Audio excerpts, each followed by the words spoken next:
বিয়ের মণ্ডপে বাউন্সার রাখায় কটাক্ষের মুখে অনন্যা সুকান্ত। অভিনেতা ঋদ্ধি সেন তার সমাজ মাধ্যমের পোস্টে নাম না করে নবদম্পতি অনন্যা এবং সুকান্তকে কটাক্ষ করে লেখেন, বাংলার পরিচিত প্রবাদ হলো কথা কম কাজ বেশি। তবে বাংলায় যেটা হয় সেটা হলো কথা বেশি কাজ কম। কিন্তু বাংলার তারকাদের জন্য এই উক্তির একটা নতুন ভার্সন আছে, সেটা হলো কাজ কম বাউন্সার বেশি।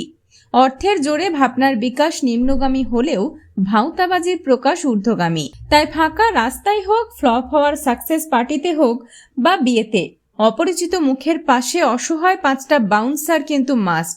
বাংলা ছবির পাশে না দাঁড়ালেও বাউন্সার পরিবেষ্টিত হাবভাব দেখে অন্তত সেলফির জন্য যদি কেউ পাশে দাঁড়ায়। আর কিছুদিন পরে দেখা যাবে যে ভালোবাসার বন্ধনে 7 পাকে একসাথে ঘুরছে স্বামী, স্ত্রী এবং বাউন্সার। ঋদ্ধির এই পোস্টের পর অনন্যা বা সুকান্ত কাউকেই এই বিষয়ে কোনো মন্তব্য করতে দেখা যায়নি।